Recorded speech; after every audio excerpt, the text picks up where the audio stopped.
Bonjour à toutes et bonjour à tous, bienvenue sur ma chaîne Domi Univers Crypto, j'espère que vous allez bien mes amis, que tout se passe bien pour vous. Nous sommes le 22 juin 2023, comme tous les jours, on fait le tour de l'actualité, très rapidement, un maximum d'infos dans un minimum de temps. Il y a beaucoup de choses à voir, on va parler d'entreprises, on va parler d'entreprises crypto, hors crypto, du marché, de politique, on essaye de voir tout ça. Je vous survole un maximum de titres partout. Il y a des titres, je vais laisser quelques commentaires. Certains, je laisse juste les titres.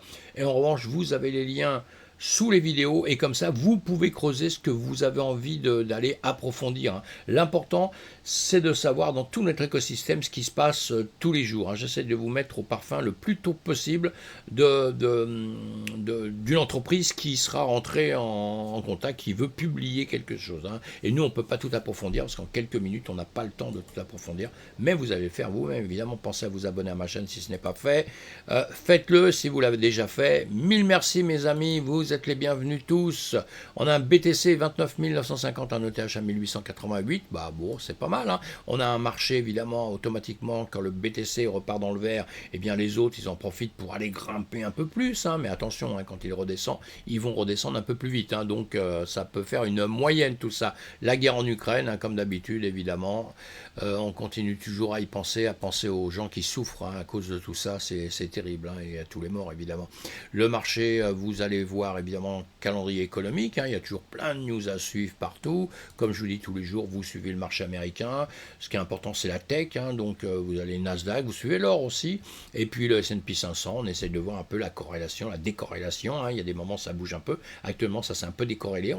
On est en train de justement suivre tout ce mouvement. Et c'est génial, c'est très important pour l'avenir, tout ça. Allez, on avance un petit peu. C'est quoi l'inflation au Royaume-Uni? Si tient les taux britanniques. Bon, ça, voilà, c'est pour ceux qui vont suivre un petit peu plus l'Europe ou pas l'Europe, parce que l'Angleterre maintenant est plus dans l'Europe, mais on a toujours des contacts quand même très forts avec. Et ça peut jouer beaucoup. Sinon, sur le marché total, je suis pas sûr que ça joue, moi. Allez, BTC1, S&P 500. Le Nasdaq, comme je vous ai dit, nous on voit ça sur les graphiques, on vous fait d'autres vidéos où sur les graphiques on étudie tout ça. Eh bien on voit qu'en journée on est plutôt en train de baisser. Le BTC lui il s'explose, il s'éclate, il est content comme tout en ce moment. C'est génial, l'Ethereum qui suit le BTC évidemment, et les autres marchés aussi pareil qui suivent le BTC. Comme je vous ai dit, quand le BTC tombe un peu, les autres tombent plus. Quand il monte, les autres montent plus. Voilà, c'est toujours à peu près la même musique. Il faut suivre de près vos cryptos, c'est très important. Mais vos cryptos, ce qui est très important aussi de suivre vos cryptos, c'est suivre les entreprises qui vont avec la crypto. Derrière chaque crypto, il y a une entreprise derrière, et il y a des gens derrière ça. Et ça, vous devez suivre ça de près. Si vous vous informez à longueur de temps, vous êtes un petit peu au courant de tout ce qui se passe, déjà vous voyez des entreprises qui bougent à longueur de temps, ça sert les news. Donc ces entreprises qui vont progresser peut-être plus fortement que d'autres, qui ont aussi des cryptos, vous allez suivre leurs cryptos, et vous voyez un petit peu, c'est comme ça qu'on fait en finance. On n'arrive pas le matin en se levant, tiens, celle-là, j'aime bien le nom, j'investis dessus. Ben non, vous allez tout perdre comme ça, c'est pas comme ça que ça fonctionne, mes amis. Et voilà, allez, j'avance, je vais arrêter mes blablas, sinon ça va durer trop longtemps. Le prix du Bitcoin grimpe brièvement à 138 000 $ sur Binance US au milieu de la crise de liquidité de la bourse. Ça a explosé. Alors, c'est bravo, parce que ça donne raison à certains. Il y en a qui ont dit cette année, ouais, fin d'année, 150 000 ou 100 000, je ne me rappelle plus, ou 150 000. Le mec, il a raison, Allez, c'est un peu une blague, parce que là, c'est vraiment un coup de cul, et c'est de la liquidation, c'est des problèmes avec Binance. Pourquoi avec tout ce qui se passe contre lui, les actions en justice, etc., la SEC qui ne l'aime pas, la SEC qui essaie de le faire tomber, donc tout le monde a peur, on le compare avec FTX, donc manque de liquidation sur les marchés, c'est très important, avec les traders, etc., etc. Et d'un seul coup, ça a fait exploser une mèche, quelques secondes, et c'est retombé. C'est pas le marché qui est monté à 138 000, mes amis. Donc on va suivre ça de près, parce qu'on va en reparler, surtout de Binance, parce que Binance est fragilisé en ce moment. Je pense que Binance est solide, il doit faire face à beaucoup de choses, il va payer des amendes, etc., etc. Mais je pense qu'il est là quand même pour un bout de temps. J'espère que c'est pas un deuxième FTX. En tout cas, j'espère, parce que moi je suis pas dans les dossiers, je suis pas dans les petits papiers comme on dit. Et puis on va parler de Ledger aussi. Ledger, mes amis, Il sort un livre blanc, faut aller le lire parce que beaucoup de problèmes avec Ledger. On a parlé de tout ce qui vient d'arriver avec le fait qu'il nous balance les 24 mots clés, enfin de dire qu'il a les 24 mots clés, que si vous perdez tout ça, il va vous les redonner. Si vous les redonne, c'est qu'il les a, c'est que lui peut faire ce qu'il veut avec les portefeuilles, avec tout ça évidemment. Il a les phrases secrètes, il a comment on appelle ça, les clés privées, etc. Donc tout le monde s'est énormément inquiété.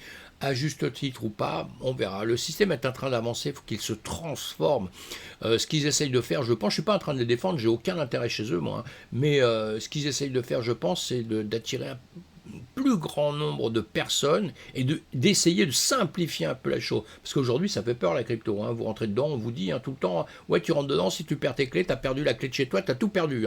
Tu as perdu ta maison, tes meubles, tout ce qu'il y a dedans, ta femme, tes enfants, ou ton mari, tes enfants, enfin, vous voyez ce que je veux dire. Et donc, on explique ça sur la crypto-monnaie. Tu peux tout perdre en 2 secondes. Tu te fais hacker, tu perds tout, tu perds tout. Ça fait peur, mes amis. Donc je pense qu'ils essayent de voir comment ils peuvent faire pour trouver un système plus simple parfois, pour que ça soit comme un marché financier classique, où vous êtes à la banque, vous avez des contacts, même si on critique ça, on est bien d'accord, je suis le premier à critiquer, mais quelque part, vous avez moindre souci, vous avez quelqu'un, vous l'appelez, ils vont régler le problème, votre argent, il disparaît pas comme ça, même si c'est l'inflation, tout ça qui peut faire disparaître votre argent tout doucement, mais il faut longtemps, ça se fait pas en 2 secondes. Donc voilà, tout ça, ça fait partie. Allez, je vais arrêter mes blabla. Le but de mes vidéos à longueur de temps, je vous survole les titres, je vais vous survoler plein de titres. Certains, je m'arrête, je fais 2-3 petits commentaires, comme je viens de faire, le commentaire qui dure 1 heure. Et vous allez creuser sous les vidéos, il y a tous les liens. Vous creusez ce qui vous intéresse. Allez, le président de la Réserve fédérale américaine, Jérôme Powell, fait allusion à la hausse des taux. Bientôt, oui, bien, on va reparler en juillet. Il y a réunion de la FOMC. Et puis, les taux vont sûrement repartir à la hausse. On en parle à longueur de temps, évidemment, c'est tous les jours ça. Le comité de la Chambre des États-Unis votera sur la législation sur la crypto et les pièces stables en juillet, comme je vous ai dit. Donc on verra tout ça, on va voir comment ça va se passer, on verra les retours de tout ça. Juillet, ça va être un mois important. La Fed devrait jouer un rôle dans la réglementation des pièces stables. Voilà, c'est carrément. Il devrait partir en vacances. Il doit être un peu fatigué, ce mec-là. On voit sa tête, là, il est comme moi, un peu fatigué. Il faut un peu de repos, un peu de soleil, et puis se détendre un petit peu, puis arrêter de faire la guerre comme ça, parce que c'est la guerre. La guerre est déclarée aux États-Unis. La guerre est déclarée à la crypto. Tant mieux parce qu'il y a beaucoup d'autres endroits dans le monde qui vont en profiter, c'est comme ça. Si tu n'en aimes pas, tu n'en dégoûtes pas les autres, tu laisses faire. Voilà, c'est un peu ce qui se passe là. Et donc, voilà, carrément, lui, il veut être maître des stablecoins. Voilà, bon, il a raison, maître des stablecoins, vous voyez ce que ça veut dire, c'est maître de tout, quoi, parce que notre argent, pour pouvoir le reléchanger, en profiter ou quoi que ce soit, tant qu'on n'aura pas un monde qui acceptera partout que de la crypto-monnaie, eh bien, il faut bien le changer un jour. Et si eux sont maîtres des stablecoins, vous avez tout compris, mes amis. Allez, vous allez lire ces articles, c'est toujours intéressant. Et vous pensez à liker aussi les gens qui écrivent des articles, ils se cassent la tête pour nous. Donc c'est bien d'aller les liker. Et ici, on a quoi Le MAS de Singapour propose un système de monnaie numérique. Voilà, pourquoi pas. Amazon et Grabs lancent des essais pilotes. On va suivre ça de près. C'est l'autorité monétaire de Singapour. Donc on va suivre ça de près. Mais encore une fois, c'est les autorités monétaires, que ce soit n'importe où. C'est toujours la même chose. C'est-à-dire qu'en gros, la crypto, ils adorent tout ça. Ils nous disent, ouais, on déteste. Mais qu'est-ce qu'ils détestent? C'est la DeFi, c'est la finance décentralisée. Ça veut dire la finance sans le contrôle de l'État. C'est juste ça qu'on n'aime pas. Parce que les blockchains, on adore. La monnaie numérique, on sait que c'est demain, ce sera essentiel. Le papier, le machin, ça va disparaître. Ça évitera de bousiller les arbres et tout ça. Donc ça va disparaître, vous voyez. Mais en revanche, ils ne veulent pas perdre le contrôle, évidemment. Et tous, c'est pareil. Dans le monde entier, c'est la même chose. Cassel du Crédit Agricole sécurise l'enregistrement de la garde crypto en France. Voilà, il a réussi à se comment dire, à être homologué. La banque de gestion d'actifs a été enregistrée par l'AMF le vendredi 20 juin. Selon le site internet du régulateur, la nouvelle a été rapportée pour la première fois par Coindesk. Voilà, une banque, vous avez compris, c'est tout simple. Valkyrie rejoint la course pour l'ETF. Alors vous avez vu les ETF, les ETF là en ce moment, ça explose, ça a fait monter le BTC. Pourquoi? Parce que d'un seul coup, c'est des investisseurs, des gros investisseurs. Ça donne la porte ouverte à beaucoup d'autres qui peuvent arriver, qui vont pouvoir négocier du Bitcoin sans avoir du Bitcoin en gros, hein, mais prendre des risques avec des gens qui sont déjà réglementés. Et donc tout ça, ça joue, hein, pour les investisseurs. En tout cas, voilà, un de plus. Et c'est bien, hein, quand même, hein, parce qu'il y en a qui prendront, qui joueront avec le BTC comme ça, mais il y en a plein d'autres après qui achèteront réellement du BTC. Donc de toute façon, ça c'est positif pour nous. C'est pour ça que le BTC d'un seul coup, plus de gens qui rentrent dedans, le truc il monte en flèche, hein, attention, hein, mais il ne faut pas aussi que ça soit FOMO non plus. Hein. Elle est exceptionnelle. Alors, HSBC, je vais y arriver, hein. HSBC fait les yeux doux à la blockchain. Oui, ils adorent la blockchain depuis longtemps, hein. Mais bon, ce qu'ils aiment bien, c'est les blockchains quand même qui maîtrisent eux aussi, hein. Attention, hein. Cette banque-là, je la connais très très bien. Eux, ils cherchent à faire un truc interne, mais les blockchains, ils aiment bien. Bon, de toute façon, ça c'est bien, c'est une bonne news, hein. Et tout ça, c'est à suivre, hein, parce qu'on est dans un écosystème tout nouveau. Et c'est important justement de suivre toutes les nouvelles un petit peu partout. Parce que comme je vous ai dit tout à l'heure, toutes ces entreprises qui arrivent, même celles que vous ne connaissez pas, allez creuser un peu, parce qu'ils vont sortir des tokens, machin, etc., etc. Ils font des choses, hein, des actions, et on suit ça parce que des petites entreprises deviendront grandes un jour. C'est comme ça qu'en finance on fait de l'argent, hein. C'est de bien comprendre à la base les choses, d'être là au bon moment pour pouvoir justement investir. Et je ne suis pas un conseiller d'investissement, je vous dis juste des news, je vous dis ce que je pense de tout ça, hein. Je ne peux pas de conseiller d'investissement du tout. Et j'ai aucun intérêt dans toutes les entreprises que je vous présente, mes amis. Ripple obtient une licence d'établissement de paiement majeur à Singapour. Voilà, Singapour, l'Asie, on en parle, hein. Voilà, Ripple a obtenu l'approbation du principal d'une demande de licence d'établissement de paiement majeur auprès des autorités monétaires de Singapour. À suivre, Ripple aussi, on suit le procès évidemment. MakerDAO achète 700 millions de dollars de bons du Trésor et porte ses avoirs à 1,2 milliard de dollars. Voilà, MakerDAO, toujours grosse société aussi, hein. Des sociétés qui sont à suivre. Casa lance un coffre-fort d'autogarde pour les terres, développant le produit Bitcoin. Les coffres-forts multiclés de Casa offrent une sécurité renforcée en permettant aux utilisateurs de conserver facilement Ether dans leur propre coffre-fort numérique avec jusqu'à 5 clés. Tout ça, c'est la protection, c'est comme Ledger, hein. Les coffres-forts offrent une sécurité plus distribuée par rapport au portefeuille matériel à clé unique, aux extensions de navigation et aux dépositaires tiers comme les échanges cryptographiques. Voilà, évidemment, il faut protéger vos cryptos, évidemment. Polygon, grosse société aussi, hein, lance son propre copilote, un chatbot assisté du ChatGPT. Et voilà, évidemment, tout le monde va travailler avec ChatGPT. Évidemment, je me demande si on n'avait pas déjà parlé de ça. Souvent, il y a des annonces, je reparle d'annonces, comme j'en parle très très tôt de tout ce qui se passe. Parfois, le lendemain, je reviens sur un petit truc, hein, c'est tout à fait possible. Binance annonce des frais de fabrication nuls pour les paires TUSD.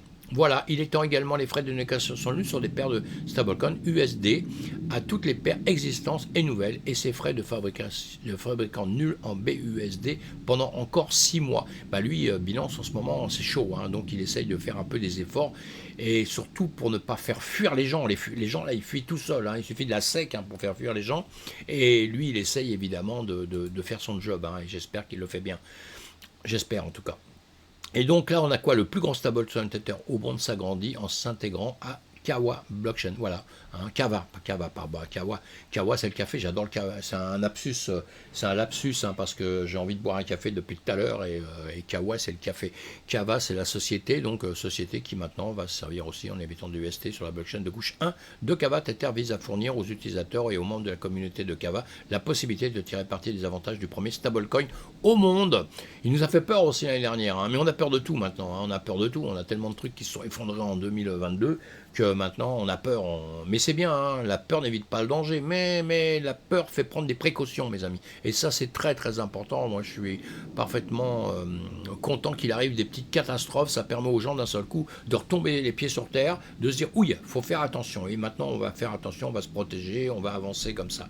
C'est très important. La fondation Starknet nomme l'ancien directeur de Facebook au poste de PDG. Voilà, bah lui, il n'a pas perdu son boulot pour longtemps, hein. Allez, Starknet aussi une grosse société. Fidelity. Alors lui, la société de capital risque soutenue par Fidelity 8 Rod embauche l'ancien PDG de Coinbase Japan comme partenaire. Voilà. Donc hein, les postes dans tout écosystème, hein, les postes bougent, hein, les gens vont d'un endroit à un autre, etc. Et c'est très très bien. Hein. Et c'est important aussi parce que, pourquoi je fais voir des petites news comme ça? Parce que toutes les sociétés, vous devez toujours vous occuper de qui est derrière la société, qui est en train de diriger la société. C'est très important, les grands patrons, on crache dessus parce qu'avec leur parapluie doré, comme on dit et tout, mais attention, hein, il y a des mecs hyper doués, c'est comme en musique, hein, il y a des mecs hyper doués, il y a des mecs beaucoup moins doués. Hein. Le mec hyper doué, souvent, il est doué, hein, il n'y a pas de problème, et puis tout se passe bien. Les autres, il va nous faire des fausses notes de temps en temps. Et le problème, c'est que la fausse note, c'est vous qui la prenez dans les dents. Donc on doit suivre tout ça, c'est très important d'étudier tout ça. Hein. Enfin, pour moi, en tout cas, c'est très important. La blockchain Cosmos Neutron rapporte un cycle de financement de 10 millions de dollars mené par Binance Labs et CoinFund. Bon voilà, ça aussi. Hop, des petites news, comme ça, je vous dis que les titres, vous allez chercher, vous allez éplucher si vous en avez envie. La start-up de paiement DTC Pay clôture une ronde de 16,5 millions de dollars dirigée par le président de Pontiac Land. Voilà, pareil, des sociétés qui avancent. Après, il faut voir ce qu'elles vont faire avec tout l'argent qu'elles ont, etc. Hein. La start-up d'infrastructure DeFi Maverick Protocol remporte une augmentation de 9 millions de dollars. Encore une.